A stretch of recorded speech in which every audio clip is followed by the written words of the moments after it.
Саламатсыңарбы балдар? Маанайыңар кандай? Жакшы.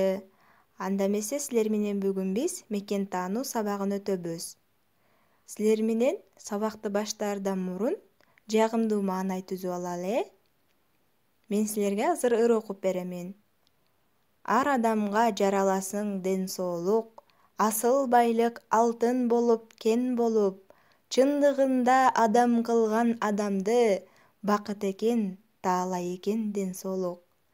Демекчи, балдар, биздин ден соолугубуз болсо, бул дүйнөдө баардык нерселерибиз орундалат экен, балдар? Ден соолугубуз жок болуп калса, анда биз иш да, окуй да ала албайбыз. Ошон үчүн ден соолугу дайыма барктап сезип жүрөлү. Силер менен биз мекен таануу сабагынан адам жана ден соолук бөлүмүнөн темабыз адамдын организми.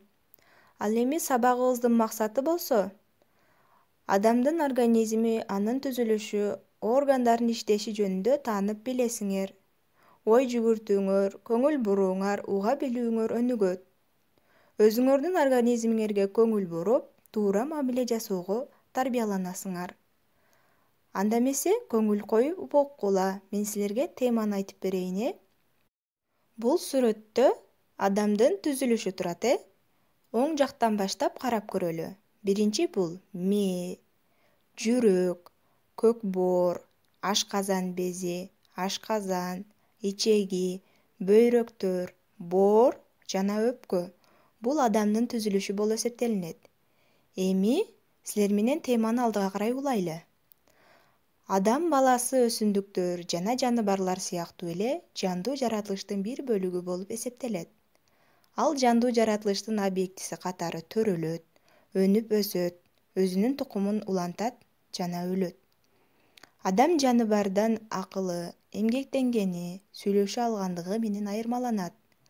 Бардык жандуулар сыяктуу эле адамдардын жашоосуна тамак аш, аба, суу керек. Адамдын дене түзүлүшү башка жандуу организмдерге караганда татаал.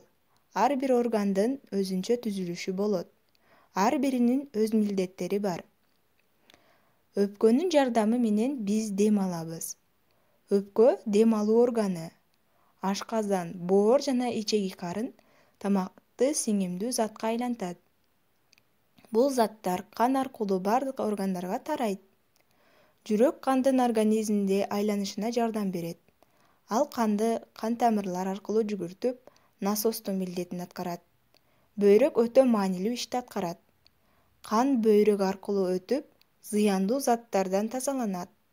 Анан ал заттар өз жолдору менен организмден чыгып кетет.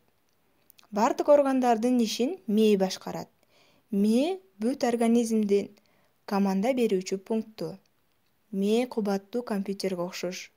Ал ар түрдүү сигналдарды, үндөрдү, жыттарды, сүрөттөрдү кабыл алат. Аларды тааныйт жана заматта бардык органдарга команда берет.